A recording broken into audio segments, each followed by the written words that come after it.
આજે હું આરતી તમારી સાથે શેર કરી રહી છું લગ્ન પ્રસંગમાં રસોઈયા મહારાજ બનાવે ને એવી જ દાળની રેસીપી લઈને આવી છું, જે એકદમ સરસ સુગંધદાર તો છે જ, એકદમ સરસ ટેસ્ટી પણ છે અને જોતા જ ખાવાનું મન થઈ જાય તેવી બને છે.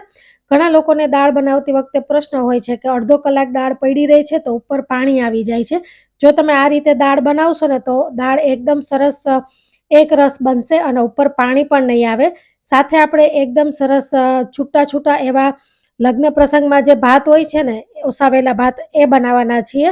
તો વિડીયોને સ્કીપ કર્યા વગર એન્ડ સુધી જોજો. અને મારી આ રેસીપી ગમે તો વિડીયોને લાઇક અને શેર કરવાનું ભૂલતા નહીં. અને ચેનલ પર નવા હોય તો સબસ્ક્રાઇબ કરી સાથે આપેલું બેલ આઇકન પ્રેસ કરજો, જેથી આવનારા દરેક નવા વિડીયોની નોટિફિકેશન તમને સૌથી પહેલાં મળી જાય. તો ચાલો બનાવવાનું શરૂ કરીએ ગુજરાતી દાળ ભાત. તો આ દાળ ભાત બનાવવા માટે પહેલાં તો મેં અહીંયા એક મોટા વાસણમાં ભાત લીધા છે. મેં અહીંયા અડધો કપથી થોડા વધારે એવા બાસમતી ભાત લીધા છે.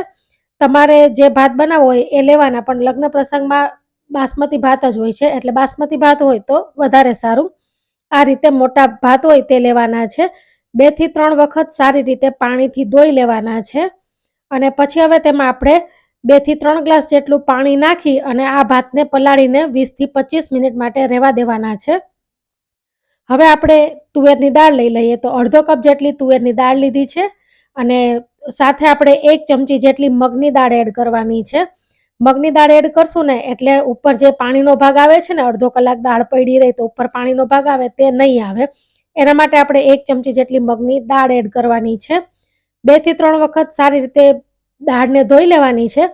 અને દાળમાં પણ આપણે 2 થી 3 ગ્લાસ જેટલું પાણી નાખી અને 15 થી 20 મિનિટ માટે રાખી દેવાની છે પલળવા માટે. તો 15-20 મિનિટ પછી આપણે કુકરનું ઢાંકણ બંધ કરી અને મીડિયમ ગેસ ઉપર 4 થી 5 વિસલ કરી લેવાની છે. હવે આપણે આ દાળને બીજા ગેસ પર મૂકી દઈએ અને ભાત લઈ લઈએ. તો ભાતને પણ આપણે 8 થી 10 મિનિટ માટે ચડવા દેવાના છે. તો ગેસની ફ્લેમ ચાલુ કરી દીધી છે.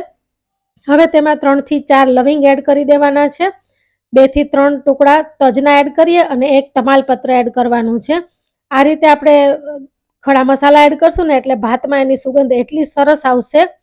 તો લગભગ 8 થી 10 મિનિટ માટે આપણા ભાતને ચડવા દેવાના છે.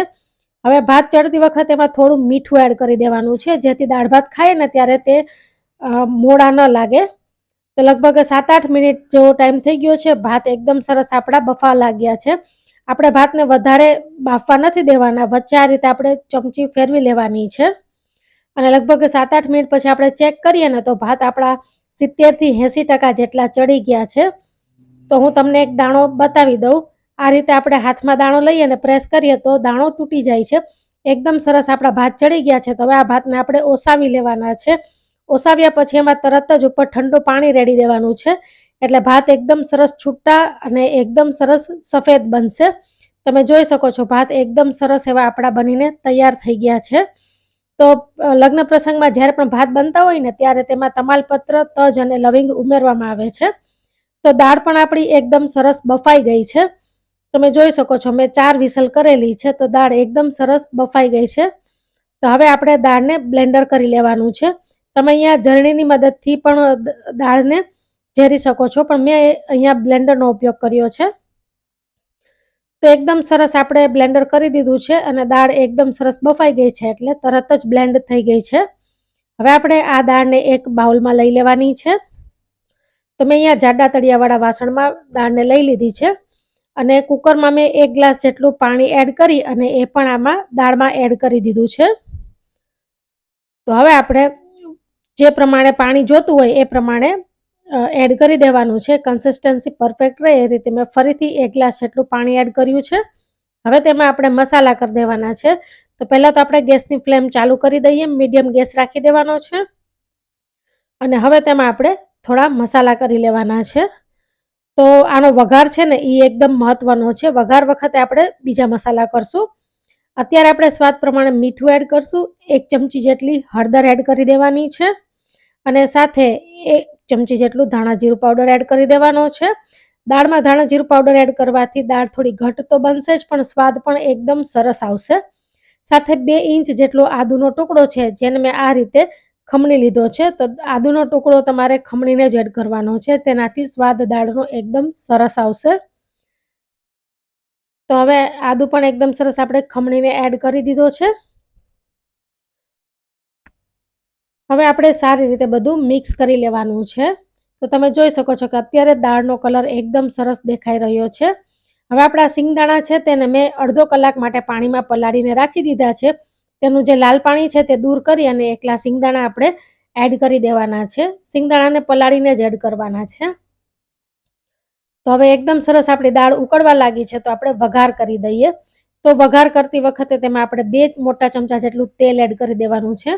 જનરલી દાળનો વઘાર છે તે તેલ અને ઘીમાં મિક્સ કરીને કરીએ તો એકદમ સારો લાગતો હોય છે, પણ લગ્ન પ્રસંગમાં એકલા તેલમાં જ વઘારવામાં આવે છે.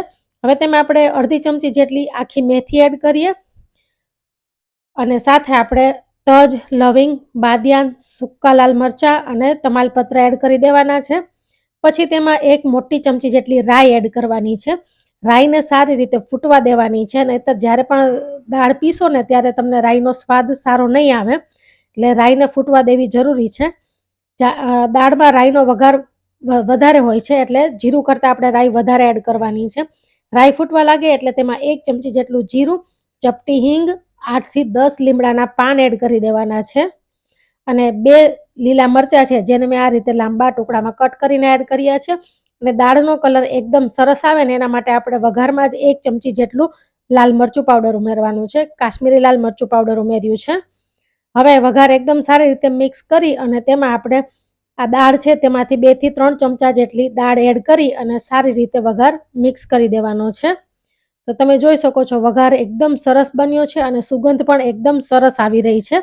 હવે આ વઘારને આપણે દાળની સાથે મિક્સ કરી દેવાનો છે અને સારી રીતે મિક્સ કરી દેવાનું છે. તો એકદમ સરસ એવી દાળ તમે જોઈ શકો છો કે એકદમ સરસ ટેસ્ટી એવી આપણી દાળ લાગી રહી છે. હવે તેમાં આપણે અડધી ચમચી જેટલો ગરમ મસાલો ઉમેરવાનો છે. ગરમ મસાલો અત્યારે તમારે ઉમેરવો હોય તો અત્યારે જ ઉમેરવાનો, અને આપણે ખડા મસાલા તો કર્યા જ છે. હવે સાથે આપણે 2 ચમચી જેટલો ગોળ ઉમેરી દેવાનો છે. અને ગોળની જગ્યાએ જો તમારે ખાંડ ઉમેરવી હોય ને તો ખાંડ પણ ઉમેરી શકો, પણ ગોળનો સ્વાદ વધારે સરસ આવે છે દાળમાં. હવે અહીંયા મેં આમલી છે ને તે 15-20 મિનિટ માટે પલાળીને રાખી દીધી હતી. એમાંથી આપણે પલ્પ કાઢી અને એ પલ્પને આપણે દાળની સાથે એડ કરી દેવાનો છે. લગ્ન પ્રસંગમાં દાળ હોય ને એમાં લીંબુનો ઉપયોગ નથી કરતા, એમાં આંબલીનો જ ઉપયોગ કરે છે અને ગોળનો જ ઉપયોગ કરે છે, ખાંડનો ઉપયોગ નથી કરતા. એટલે દાળમાં આંબલી અને ગોળ જાય છે ને એટલે એનો સ્વાદ ખૂબ સરસ આવે છે. હવે તેમાં આપણે થોડા ધાણા ભાજી એડ કરી દેવાના છે. દાળને ઉકાળતી વખતે જ તેમાં ધાણા ભાજી એડ કરવાના, એટલે એનાથી દાળમાં એનો સ્વાદ બેસશે અને દાળ એકદમ સરસ સુગંધી લાગશે. તો હવે આ દાળને આપણે 7 થી 8 મિનિટ માટે મીડિયમ ગેસ ઉપર ઉકાળવાની છે.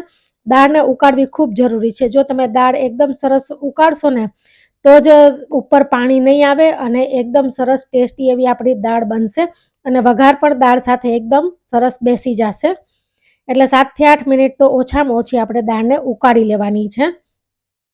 તો આપણી દાળ એકદમ સરસ બનીને તૈયાર છે. તો આપણે તેને એક સર્વિંગ બાઉલમાં ટ્રાન્સફર કરી લઈએ. તમે જોઈ શકો છો કે એકદમ સરસ એક રસ એવી આપણી દાળ બની ગઈ છે.